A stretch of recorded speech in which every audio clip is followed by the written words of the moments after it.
तो इस कहानी के शुरू में हमें कुछ एस्ट्रोनॉट्स को स्पेस में दिखाया जाता है। वो अपना स्पेस स्टेशन ठीक कर रहे थे कि अचानक से उनके स्पेस स्टेशन के ऊपर कोई अजीब सी चीज आ जाती है। उस चीज की आवाज इतनी तेज, इतनी भयानक थी कि एस्ट्रोनॉट्स के कान फटने लगे थे। जिसके बाद ये सीन यहीं से कट होकर हमें कुछ सालों बाद एक ग्रुप को दिखाया जाता है। कॉलेज स्टूडेंट्स का ये ग्रुप कैंपिंग के लिए जंगल पे जा रहा था। रास्ते में ये लोग एक फ्यूल स्टेशन पे रुकते हैं, जहाँ फ्यूल स्टेशन पे इन लोगों की नजर एक जीप पे पड़ती है जिसके ऊपर खून लगा था। एक लड़का जब उसे चेक करने के लिए आगे बढ़ता है, तभी एकदम से ट्रक का ओनर आकर उसे पकड़ लेता है और कहता है, अपने काम से काम रखो बेटे। ये ट्रक का ओनर अब इस लड़के को डराने के साथ मार भी रहा था। तभी उसका साथी चार्ली यहाँ आकर इस लड़ाई को खत्म कर देता है और अपने साथी को लेकर वहाँ से निकल जाता है। ये लोग जंगल के दरमियान में पहुँच जाते हैं जहाँ इनका फार्म हाउस था। फार्म हाउस में अपना सामान रखने के बाद इस ग्रुप में से 3 लोग जंगल को एक्सप्लोर करने के लिए निकल जाते हैं, जहाँ इन्हें एक नदी, एक चश्मा और बहुत ही खूबसूरत नज़ारे दिखाई देते हैं। साथ ही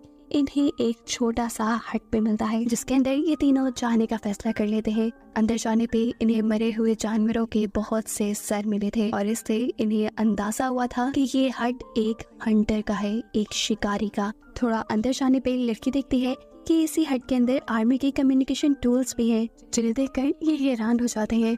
फिर इनकी नजर पड़ती है ऊपर लगी हुई तस्वीरों पर और ये लोग ये देखकर शॉक हो चुके थे कि ये हट किसी और का नहीं बल्कि उसी आदमी का है जिसके साथ फ्यूल स्टेशन पे इनकी लड़ाई हो गई थी। इस तस्वीर में वो एस्ट्रोनॉट के हुलिये में था, यानी वो एक एस्ट्रोनॉट था। इससे पहले कि उसके बारे में ये लोग कोई और अंदाजा लगाते, इन्हें वहाँ हलचल महसूस होती है। जरूर वो हंटर ही यहाँ पर आ रहा होगा, जिससे बचने के लिए ये लोग खिड़की से भाग जाते हैं। अपने घर पहुँचते पे ये लोग देखते हैं कि टीवी पे एक ब्रेकिंग न्यूज चल रही थी। बताया जा रहा था कि पूरी दुनिया के अंदर अजीब काले बादलों का एक तूफान नजर आने लगा है आसमान में। पहले तो ये लोग इस न्यूज को इग्नोर कर देते हैं और फिर देखने को मिलता है कि इनके एरिया के पास भी ऐसा ही एक काला बादल नजर आ रहा है, जिसकी ये लोग भी तस्वीरें बनाने लगते हैं। सीन कट होकर हमें यूएस मिलिट्री का एक सीन दिखाया जाता है, जो भी उसी ब्लैक क्लाउड के बारे में बात कर रहे थे। और यहाँ हमें मालूम होता है कि वो ब्लैक क्लाउड असल में बादल नहीं बल्कि एलियन स्पेसशिप है। साफ मतलब है कि एलियंस इस दुनिया में आ रहे हैं। इन्हीं की बातों से हमें मालूम होता है कि एलियंस पहले भी इस दुनिया में आ चुके हैं, जिन्हें बहुत ही करीब से 2 एस्ट्रोनॉट्स ने देखा था। उन्हीं में से एक एस्ट्रोनॉट को ये लोग अब इन्वेस्टिगेशन के लिए अपने पास बुलाते हैं। वो एस्ट्रोनॉट जो इस टाइम यूएस मिलिट्री का एक कैदी बना हुआ था, वो इन लोगों को बताता है कि असल में एलियंस ने उन्हें किडनैप करके उनके ऊपर बहुत ही अजीबोगरीब एक्सपेरिमेंट किए थे। इन्हीं कहानी के शुरू में जो सीन हमने देखा था कि 2 एस्ट्रोनॉट्स को बहुत ही तेज आवाज सुनाई थी, वो असल में एलियन स्पेसशिप की आवाज थी और उस टाइम एलियंस ने उन्हें किडनैप कर लिया था।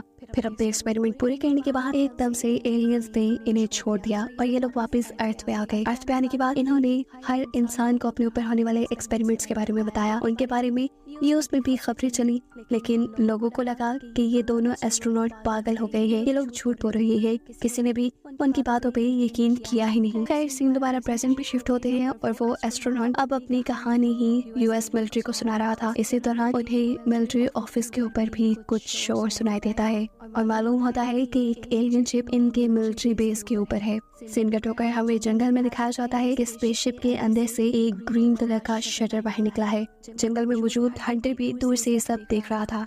यहाँ हमें पता चलता है कि हंटर वही दूसरा एस्ट्रोनॉट था जिनके ऊपर एलियंस ने एक्सपेरिमेंट किया था। इन दोनों शटर्स के जमीन पे उतरते ही हम देखते हैं इन दोनों एस्ट्रोनॉट को अजीब से पैनिक अटैक्स आने लगते हैं। यहाँ जंगल में कॉलेज ग्रुप जिस फार्म हाउस के अंदर रुका हुआ था, उसके बाहर भी एक एलियन लैंड करता है। तो देखते ही एक लड़की बिल्कुल फ्रीज हो जाती है और थोड़ी देर में वो बेहोश भी हो जाती है। उसके बेहोश होते ही उसके साथी उसके पास आते हैं और इतनी ही देर में वो लड़की होश में आ जाती है। यहाँ इन लोगों ने अपने घर के इर्द गिर्द मोशन सेंसर्स भी लगाए हुए थे ताकि अगर कोई भी जानवर इनके घर के करीब आने लगे तो इन्हें पहले से पहले पता चले। अब ये मोशन सेंसर इन्हें ये बता रहा था कि वहाँ कोई आने वाला है। स्कैन करके जब ये देखते हैं तो उनके घर के पास वही हंटर ही था। वो बाहर जाता है उस हंटर को देखने के लिए, लेकिन इतनी देर में हंटर वहाँ से गायब हो जाता है और वो लड़का घर के अंदर वापस आ जाता है। इस लड़की का नाम था रॉ। उसके घर के अंदर की तरफ बढ़ते ही हम उसके घर के बाहर एक चिपचिपी सी चीज देखते हैं जिसके ऊपर उसकी भी नजर पड़ जाती है और वो डर कर घर के अंदर भाग जाता है। हमें देखने को मिलता है कि इनके घर के इर्द भी बहुत से एलियंस थे। ये बात जानकर ये सब बुरी तरह डर चुके थे। अचानक ही इन्हें अपने किचन में से कोई आवाज आती है। लोग वहाँ जाकर देखते हैं तो इन्हें जेली फिश की तरह एक एलियन ड्रोन नजर आता है। ये जेली फिश जैसा ड्रोन इनके पूरे घर में ऐसे घूम रहा था जैसे वो उनके घर की इंस्पेक्शन कर रहा हो। ये सब लोग उससे डर रहे थे लेकिन ये बिना इन सबको नुकसान पहुंचाए वहाँ से निकल जाता है। अब इन सब की सबसे बड़ी परेशानी ये थी कि एक एलियन भी इनके घर में घुस चुका था जिसको मारने के लिए रॉ अंधाधुंध यहाँ फायरिंग करना शुरू कर देता है और ऐसे में एक गोली उसकी दोस्त कारा को ही लग जाती है। ये लोग उसे बचाने के लिए जल्द से जल्द यहाँ से लेकर जाना चाहते थे लेकिन जब तक ये लोग गैरेज में पहुंचे तब तक उस लड़की की मौत हो चुकी थी। अब ये चीज रॉ की दिमागी हालत को खराब कर चुकी थी कि उसने खुद ही अपनी दोस्त को मार दिया। इसी खराब दिमागी हालत के चलते वो अपने बाकी दोस्तों को भी शूट करने लगता है और तब मजबूरन चार्ली को उसे रोकने के लिए उसका हाथ जख्मी करना पड़ता है। ये सब लोग पैनिक होकर यहाँ से भागने लग जाते हैं। रॉ जो इनके साथ गाड़ी में नहीं था एकदम से वो इनकी गाड़ी के सामने आ जाता है अपनी पिस्टल लिए। वो अभी भी इन लोगों को मारना चाहता था लेकिन इससे बचाने के लिए ये लोग जैसे ही अपनी गाड़ी को टर्न करते हैं उनकी गाड़ी डिसबैलेंस होकर स्लिप हो जाती है और पहाड़ी से नीचे गिर जाती है। किस्मत से ये लोग जिंदा बच गए थे। जल्दी से ये लोग अपनी गाड़ी से निकल जाते हैं और तब हमें दिखाया जाता है कि एलियन स्पेसशिप ठीक उस लड़के के ऊपर आकर उसे अपने अंदर ले जाते हैं जो इन तीनों को मारने के लिए इनके पीछे पड़ा हुआ था। ये देखकर ये तीनों बुरी तरह घबरा गए और बचकर वहाँ से भागने लगे। इनके ग्रुप का एक साथी अचानक से एक ट्रैप में फंसकर गिर जाता है जिनसे इनकी घबराहट और भी ज्यादा बढ़ जाती है। असल में ये ट्रैप हंटर का लगाया हुआ था और अब इन्हें अपने करीब से एक एलियन की भी आवाज आ रही थी। ये लोग काफी डर रहे थे लेकिन इनकी खुशकिस्मती कि यहाँ पर हंटर ही था जो इस लड़के को ट्रैप से आजाद कर देता है। लेकिन क्योंकि हंटर को भी ये बात मालूम थी कि यहाँ करीब एलियन है इसलिए एकदम से हंटर यहाँ से गायब हो गया। अब वो एलियन जो आहिस्ता आहिस्ता इन बच्चों के ग्रुप की तरफ बढ़ रहे थे उन्हीं में से एलियन हंटर के बिछाए जाल के अंदर फंस जाता है और ये देखकर हंटर तो जैसे खुशी से पागल ही होने लगा था। एलियन को पकड़ने की खुशी में ये इन बच्चों को भी रेस्क्यू करते हुए अपनी हार्ट में ले आता है। इन लोगों के जख्मों पर पट्टी करने के बाद वो इन लोगों को एलियंस के सीक्रेट बताने लगता है कि कैसे पिछले हजारों सालों से एलियंस इंसानों को किडनैप कर करके उनके ऊपर अपने एक्सपेरिमेंट्स कर रहे हैं और एक्सपेरिमेंट करने के बाद वो इन इंसानों को वापस जमीन पर छोड़ देते हैं। और एक सबसे बड़ी हकीकत जिसे ये सब जानकर भी हैरान हो जाते हैं कि होमो सेपियन यानी इंसान भी एलियंस के किए गए एक्सपेरिमेंट की वजह से ही पैदा हुए थे। एलियंस ने यूनिसेलुलर ऑर्गेनिजम्स के जरिए इंसानों को बनाया था। वक्त के साथ एलियंस के ही एक्सपेरिमेंट की वजह से इंसान इतने एवोल्यूट हुए, इतने तब्दील हुए और एलियंस आज भी इंसानों पर अपने एक्सपेरिमेंट कर रहे हैं। एलियंस ने यहाँ तक कि मुझे भी अपना टारगेट बनाया था, यानी हंटर के ऊपर भी एलियंस ने एक्सपेरिमेंट किए थे और फिर बीच रेगिस्तान में उसे छोड़ दिया गया था। उसकी उस टाइम भी सारी मेमोरी मिटा दी गई थी जिस टाइम उसके ऊपर एक्सपेरिमेंट हुआ था। उसे कुछ याद नहीं रहा था लेकिन फिर वक्त गुजरते साथ साथ वो चीज सब याद आने लगा और अब उन एक्सपेरिमेंट्स की वजह से मेरे अंदर टेलीकाइनेसिस की भी पावर है, यानी मैं अपने दिमाग के जरिए चीजों को कंट्रोल कर सकता हूँ। अब एक लड़का सवाल करता है कि आखिर एलियंस एक्सपेरिमेंट कर क्यों रहे हैं। जवाब में हंटर बताता है जैसे इंसानों ने दूसरे प्लेनेट पर बंदर को भेजा था ये जानने के लिए कि वहाँ का एनवायरनमेंट इंसानों के लिए सेफ है या नहीं, ठीक ऐसे ही ये लोग इंसानों को अपनी तरह बना रहे हैं ये जानने के लिए क्या वो लोग अर्थ पर सरवाइव कर सकते हैं या नहीं। मतलब वो भी अर्थ पर कब्जा करना चाहते हैं क्योंकि अभी फिलहाल सूरज उनके प्लेनेट के बहुत करीब है। इस वजह से उनके प्लेनेट का एनवायरनमेंट काफी गर्म है, इसलिए वो अक्सर अपने काम और अपने तमाम हमले रात में ही करते हैं। हंटर बताता है जब उसके ऊपर एक्सपेरिमेंट किए गए थे और उसे सब याद आया था तब उसने यूएस मिलिट्री को ये सब कुछ बताने की कोशिश की थी लेकिन किसी ने भी उसकी बात पर एतबार नहीं किया। तब उसने अपनी जॉब से रिटायरमेंट ले ली और अपनी पूरी जिंदगी इसी काम में सर्व कर दी कि कैसे वो एलियंस को रोक सके।